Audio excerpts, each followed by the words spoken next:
Welcome, you are in the lab room. I'm your host, Lou. Thank you for joining me. Week number 15, National Football League. Week 13, I dubbed it Showdown Sunday in the National Football League. Week 14, NFL Network dubbed it Survivor Sunday in the National Football League.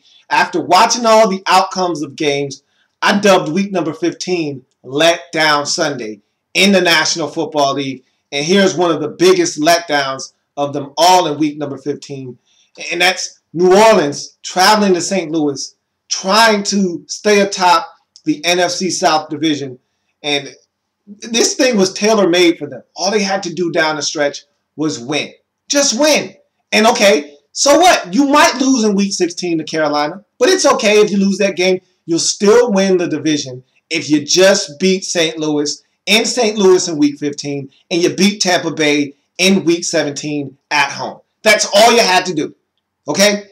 And I'm going to air you out later. I'm going to call you into the office a little bit later. I don't want to make this all about you because there was another team playing in this game, and they're the reason why you had a letdown, and that's the St. Louis Rams. Let's talk about the Rams here for a second, okay? Because this Rams team, dangerous bunch. And I talked about this on the NFC playoff race video that I did last week when I talked about the potential for the Saints to lose this game. I said, look, every week has a trap in it. Don't get caught in it. And the Saints were talking about, oh, we're not overlooking anybody. There's no such thing as a trap game. That's a damn lie, okay? And you ran squarely into the trap of the St. Louis Rams. This Rams team at home, and honestly, doesn't even matter anymore. They went to St. Louis, or excuse me, they went to Indianapolis and they went to Houston, and they laid the hammer down on both of those teams. So it's not even just a home thing anymore. This isn't relegated to just home ass whoopings. They're handing them out on the road as well. But this one in particular, if this game was in New Orleans, this doesn't happen. So it all depends on who they're playing and if they can go in and take advantage of a team at home. But this one at home, I knew this was going to be tough for New Orleans. But St. Louis, man, I tell you what, this is a dangerous team. And you know what would have happened if they would have found Zach Stacy earlier? He makes all the difference in the world. I mean, this guy runs hard. He's such a multifaceted back. He can catch it out of the backfield. He can pass protect. He can run the football. And he runs so tough.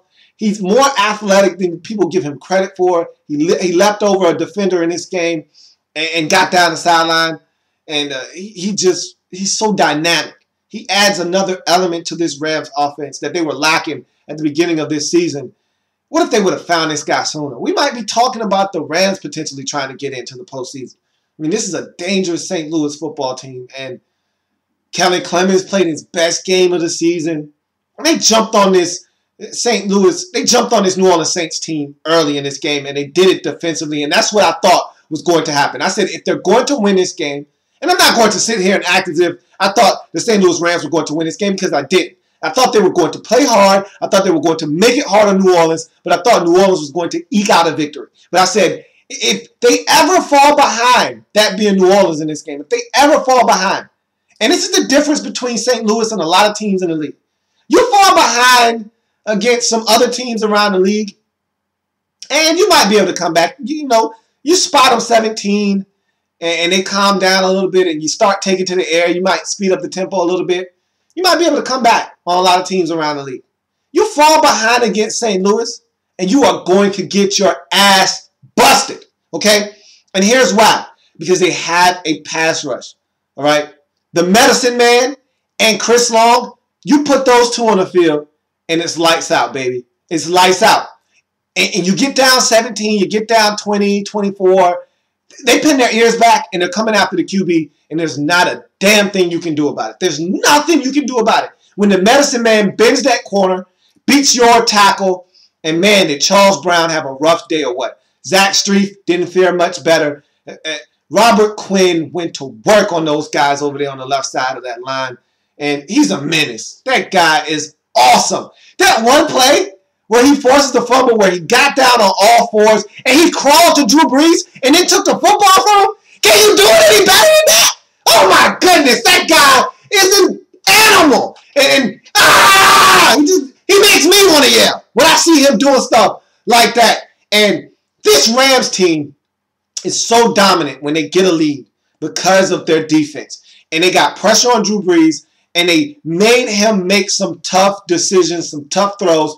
And Drew Brees did some uncharacteristic things in this football game. I mean, early in the game, it's Saints trailing 7-0. They drive the football right down the field. They're in scoring range.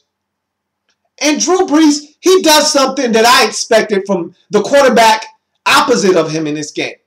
Maybe Kellen Clemens does something like this. Maybe Ryan Fitzpatrick does something like this. Maybe Matt McGloin does something like this. Do you notice all the quarterbacks I just named, what they all have in common? They're all backups. They're all back. A backup quarterback makes the throw and the decision that Drew Brees made on that second possession when they took the football right down the field and were going for points. He threw into quadruple coverage with not a receiver in sight. That Rams defender that caught the football, Tremaine Johnson, was the closest Ram defender, was the closest person to the football. I don't know what Drew was thinking. I don't know what his thought process was there. I don't know what he was aiming to do. But that's not a play that Drew Brees makes that often. Okay? He doesn't make boneheaded mistakes. Eli Manning makes decisions and throws like that. Not Drew Brees. That's when you had to know, damn, this isn't going to be our day, is it? When Drew Brees is making mistakes like that, you're probably not going to win the football game. I think the Rams came out and they set the tone. First play of the game. They get pressure on Drew Brees. They get in his face. He can't see. And he just lost it up there and it's picked off by Tim McDonald Jr. That, to me, set the tone for the football game right there. Because Rams took that football, they went down and got more points. It's 14-0. Just like that. So, I mean, they really set the tone in this football game early on by forcing mistakes. They forced the ball out, and they made New Orleans pay for every mistake they made. Even when the Saints tried to get something going, they tried to claw back. They tried to scratch and claw and get back into the game.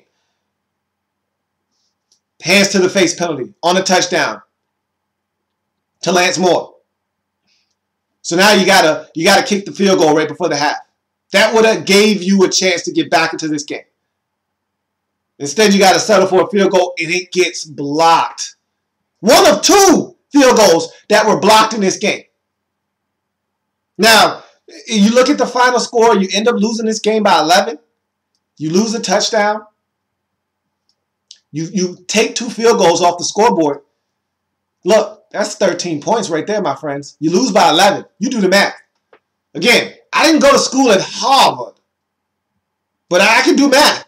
You lost by 11, 13 points off the scoreboard. You tell me. I don't know. You tell me. And if you want to take it a step further and say, well, hey, that touchdown made us kick a field goal that we wouldn't have kicked if we would have scored a touchdown, then that's 10 points. Then you're down by 1. It's a different ball game either way. You struggled in this game mightily. Special teams, you were dominated. Offense, dominated. Defensively, dominated. Dominated every facet of the game. Zach Stacy ran nuts on you. You did not tackle well in this game. Guys were wide open. You allowed Kellen Clemens to shred you in this game. I think, by far, he played his best game of the season in this football game. Did Kellen Clemens. And my philosophy is, anytime I play the Rams, no Sam Bradford, I'm stopping the run. I am making Kellen Clemens beat me. And for some reason, teams aren't loading up the box and stopping Zach Stacy. Look, you're going to have to beat me with Kellen Clemens. If he beats me, because I gave them one-on-one coverage, so be it. So be it. Tell Givens. Tell Pettis. Tell all those guys. Quick. All of them. Stedman Bailey. There was no Tavon Austin in this game. The one guy that you probably were fearful of beating you deep wasn't in the game. So tell one of those other guys to beat you deep. But it won't be the Zach Stacy show. That's for sure. He won't get me. That's the commitment you have to make when you play the Rams. And you failed to do so. Rams dominated you. They dominated you. They took your manhood. They slapped you in your face a couple of times. They slapped you in your mouth. Knocked a tooth out. You were bleeding profusely. and you did nothing about it. You just went to the sideline, spit your tooth out, spit the blood out, wiped your lip, and you went home. Tucked your tail between your legs, and you went home. And this is the problem I have with the Saints. Come on. Time for you to step into the office. I'm ready to air you out now. Step in the office. Shut the door behind you. I don't want anybody else to hear this but you and me. Come into the office. Shut the door behind you. You had a golden opportunity to win this division, and you still do, okay? Let's not act like the season's over. You can still win this division. All you have to do, and now it's a lot harder on you now. You got to go on the road where you struggle, okay? You know what? You know what I'm starting to look at you and I'm starting to see? I'm starting to see a soft football team. I'm starting, and you need to make me feel differently, because right now I see a team that went to New England, had the football game, last 2 minutes of the game, got punked. A team that went to New Jersey, played the Jets, got punked, lost the football game. A team that went to St. Louis on the road, got slapped in the mouth, got punked, got beat up. I'm seeing a team that got out physical against San Francisco. The officials helped you out. You won the football game, but they tried to punk you, and they almost did. I'm seeing a team that doesn't travel well on the road. You went to Seattle, and oh my goodness, I don't even need to talk about that game. I don't even want to talk about that game. That was embarrassing.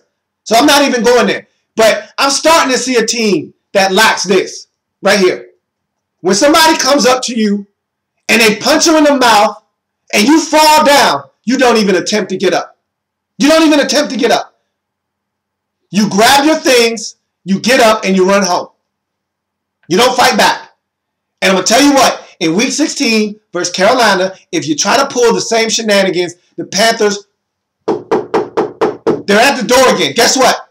That bully is back at the door. Now, you slayed him once, but that's a persistent bully right there. And they're back at the door. They're back knocking at the door. And you got to open the door again. But this time, guess what? You're not in the comfort. You're not in the friendly confines of the Mercedes-Benz Superdome. No. Now you got to go to Bank of America Stadium to play those same bullies. Now, you're on their turf now. You're not at home. So now you got to open up the door. Are you going to stand up to them once again? Are you going to show that you have some heart? Because right now I'm questioning your heart. I'm questioning your manhood. Because this is the second time in 4 weeks that I've seen you go on the road and have your manhood taken from you and stepped on. In your face. I've seen you get slapped in the mouth with the run game. I'm seeing you get obliterated on the offensive line. Guys coming after your quarterback, making mistakes, and I'm seeing you not responding. You had an opportunity of a lifetime to win this division. Because I'm going to tell you right now, you're not, look, don't try to be something that you're not. Don't try to be something that you're not. You're not built to go on the road. You're not built like a Cuban link, all right? You're not built to go on the road into somebody's house, slap them around, run the football, pack a mean defense, and come out with a W. That's not you. That's not who you are. That's not your identity. That's not you at all. So you need to win this division so that you get a first round bye so that you're playing in the dome. Because I'm going to tell you right now, if you got to travel somewhere outdoors to a team that plays any kind of defense, forget about it. Forget about it. You're going home in the opening week of the playoffs. Wild card weekend. You're going home. You're going home.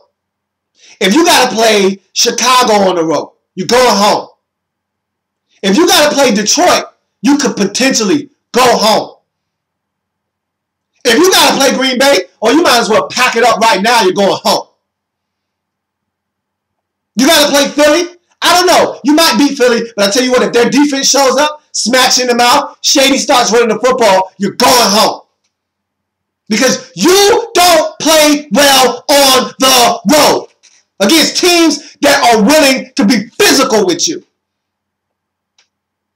You had an opportunity to win this division. You didn't even need Week 16. You could have said, hey, Carolina, you can have this game. All you had to do was beat St. Louis and beat Tampa Bay in Week 17, and the division was yours. Now, you got to win in week 16. If you don't, you're going to lose this division. You're going to be the number 5 or 6 seed. You're going to be on the road, and you're going to lose in wild card weekend. And I don't feel bad for you because you don't travel well on the road. You don't pack a mean defense. You don't pack a run game. You get slapped in the mouth. You get bloodied up, and then you run home. You don't fight back. So now, bully's at the door. The bully's at the door. You got to answer it. Ball's in your court. What are you going to do? I'm challenging you right now, New Orleans. I'm challenging you. What are you going to do? Bully's at the door. You got one or two options. You either stand up to the bully or you get punched in the mouth. You get your tooth knocked out. You run to the sideline. You spit your tooth out. You wipe the blood off your lip and you run home. Which one are you going to do? Option A, fight back. Option B, get your tooth knocked out, mouth bloodied up, and run home. We'll see. But St. Louis damn sure did knock out your tooth, damn sure did bloody your mouth, and you damn sure did take your tail, tuck it between your legs, and you ran on home. St. Louis gets the win, 27-16. They just took it by blunt force. They were physical with you, and you did not handle it well. Now you got to win in week 16. And I can't wait to watch it. I can't wait. Bart Scott can't wait. And so that's going to do it for this installment of In the Lab Room. I thank you for joining me. St. Louis, wonderful job. Again, this is a scary team. If you just get Sam Bradford to stay healthy, you're building something in St. Louis. I really like what you're doing offensively right now. And your defense is coming along. And this has always been a dangerous defense. I think they're starting to get it. They're starting to buy into what it is they need to do defensively week in and week out to get victories. This offense just has to be more consistent. And I think with Sam Bradford at the quarterback position, that's exactly what will happen. This is a dangerous St. Louis Rams team. It's a shame that you couldn't have stayed healthy and that you didn't discover Zach Stacy a little bit sooner. Maybe this is a different season for you, but Rams go to 6-8 on the season. Saints drop to 10-4. Now they're in a two-way tie with the Carolina Panthers at 10-4 for this division. And it all comes down to next week. All important 16th week of the season at Carolina. It should be a doozy. I can't wait. Bart Scott. Bart Scott. That's going to do it for me here in the Lab Room. If it happens in the National Football League, whether big or small, we cover it all here in the Lab Room. I thank you for joining me. What can I say? Letdown weekend, and here was one of the biggest culprits, the New Orleans Saints. Get your act together. You got a week to prepare yourself for the biggest game of your season to this point. You better take care of business or else. Have a good one. I got plenty more games to break down.